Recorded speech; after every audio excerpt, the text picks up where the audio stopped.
There's a famous quote that goes something like this: "Not everything that can be measured counts, and not everything that counts can be measured."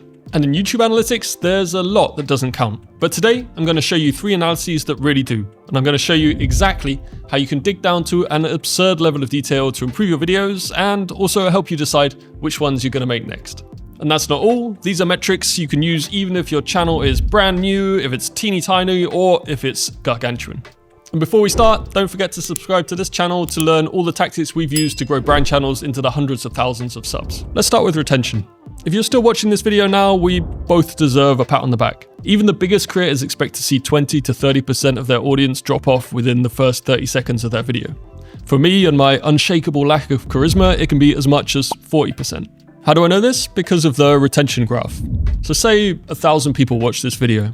400 of them have already dropped off within the first 30 seconds, and 200 of them have dropped off within the first 7 seconds. Let's compare this to a retention graph from a really popular video, which has got almost 400,000 views, and you already see it's got a slightly healthier retention curve. But here's what a lot of people don't know. You can dig deeper into this metric to really diagnose which parts of your video could be improved for the future. To do that, you simply click here on See More, and suddenly you see a few more options on the left-hand side.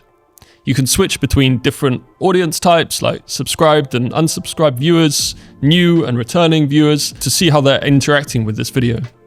But here's where it gets really interesting. If you click on detailed activity, you immediately get a percentage by percentage breakdown, in this case a 15-second by 15-second breakdown, of exactly when your audience dropped off. And you can drag the cursor along the bar to see whether there are any moments where a particularly high number of viewers bounced. But as ever at Humble&Brag, let's just take this a step further. So let's see what happens when I download this data. Now, if we go to the detailed activity tab, you can see in this column the total number of people watching at every percentage point of the video. Now let's quickly brand this spreadsheet because I hate an unbranded spreadsheet. And then let's create a heat map of where people are dropping off. So let's just divide the people who stopped watching by the total number of people watching to give us a drop-off rate. Then we highlight everything except for the outliers at the beginning and the end of the video, go to conditional formatting, color scale, and select this heat map here. And voila, you can immediately get an idea of which sections are strong and which sections potentially aren't so strong. You can also hop back over to your video to see how this maps against your most replayed sections, which you can see across the bottom of the player just here.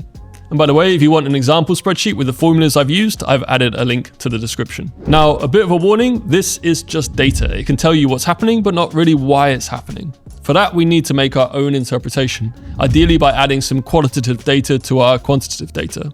For example, you can download the comments and do a quick sentiment analysis with the help of ChatGPT. What was the audience favorite section, for example, or what did they complain about? Or just watch the sections back yourself and make your own inferences. So what might a diagnosis for this video be? What kind of recommendations might I be able to make? Here are 2 examples. So these yellow sections are transitions. Watching them back, they're often kind of quite abrupt. And these are perfect points where we could introduce rehooks and signposting language. And in this section, Jan switches it up to talk about something which isn't work related for the first time in the video, and the audience just drops. This is not so much work related, but a bit more on the personal side. So a note for the future, keep it focused on work topics to keep the audience engaged. So now you know how you can use retention data and replay data to understand what's working well and what's perhaps not working so well in your videos. And it can even give you a few indications of what you should be making next. Let's move on to the next session to get an even better understanding of what videos we should be making. Let's talk suggested videos. For those of you who don't know, suggested videos is one part of the YouTube recommendation engine. Along with browse features, it's probably going to be one of the biggest sources of your views. Very simply put, browse features is the source when your video is shown on someone's YouTube homepage, and suggested videos is the source when it's shown next to or after another video. To access the data, you'll need to enter advanced analytics like so, and then select traffic source here. And then you can click through suggested videos to see the individual videos which are driving traffic to you, both at the channel level and at the video level. So why is this data useful?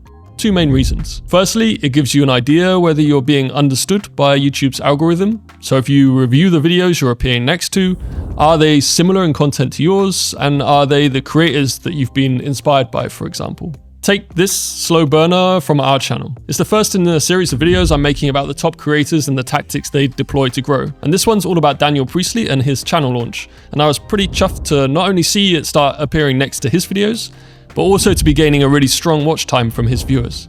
And secondly, the suggested video listings are a treasure trove of inspiration for your next video. Typically, when you review your suggested videos, you'll see your own videos at the top. This is a good sign because it means that some viewers are watching multiple videos of yours and not just watching one video and then bouncing. And these are probably also your subscribers or soon to be your subscribers.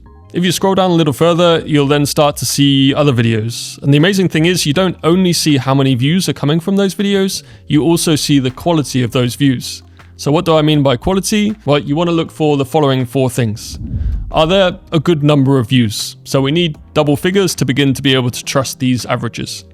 What's the watch time like? Is it higher or lower than average? What's the CTR like? Again, is it higher or lower than average? And finally, how does the video perform versus the other videos on their channel? If the answer to all of those questions is above average, you've got a video topic which has been proven to perform and also sits well within your channel's niche. But if all of this sounds a bit like hard work, you can also simply use this spreadsheet. So let me show you how it works. We're going to download all their content data, and then we're going to download their suggested view data, both for the last 28 days, but you can select any time period. And we're going to exclude all the data from our own videos, so we only have suggested videos from external sources. Why? Because your own videos are almost always going to have the best metrics and therefore bias the averages up. Then we're going to have 2 columns here to identify those videos which are above and below average for CTR and watch time, and a 3rd column which identifies the videos which fulfill both of these criteria. Once we've got that, we're going to grab a list of our top performers. So these are our seed videos. You can click through to review their content and identify whether or not they're outliers, and if they are, you've got a surefire topic on your hands. To identify the outliers, you can download the free vidIQ Chrome plugin, and then you can see how the video compares to others on its channel. Once you have these titles, you can input them here into our free title generator to reveal the top performers in your niche, as well as review alternative title structures which have been working outside your niche. And with all this information, you're extremely well set up to create your next great video idea. So let's do a quick summary before we move on to the final point. We've learned how to use retention data to improve our videos, and we've harnessed retention, replays, and suggested video data, and even our comments to help us understand which videos we should be making next. The last metric I'm going to show you is one that you actually have to calculate yourself because it's not available within YouTube Analytics, but it's immensely useful. And that metric is subscriber rate. So you might be thinking, why is that so useful? Because if you want to grow your channel and if you want to grow a business off the back of YouTube, you're almost certainly going to want to grow your audience, right? And that means growing your subscribers. Now that probably sounds boringly obvious, but what if I told you the subscriber rate often differs a ton from video to video or from format to format? Take the example of shorts versus long form versus lives. We typically see a subscriber rate of about 4% for long forms and as much as 10% for lives. But for shorts, it can be as little as 0.3%.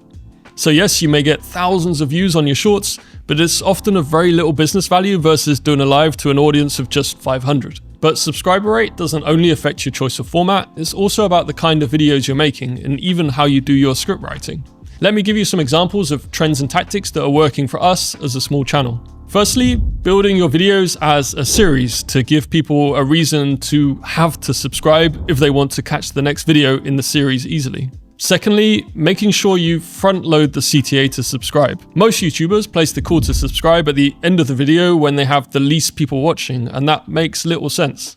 So condense your introduction by having a lower third that introduces you and package the value of your channel into one compelling sentence. We found this approach doubled subscriber rate on our videos. And thirdly, and finally, as a small channel, we found that the videos which teach a skill, just like this one showing you how to handle data, tend to win subscribers better than any kind of opinion piece.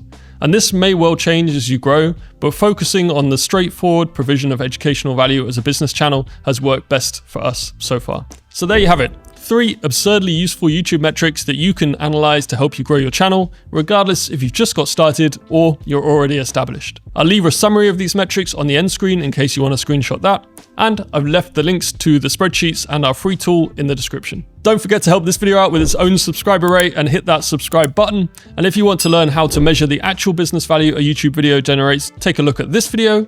Thanks for watching, and I'll see you next time.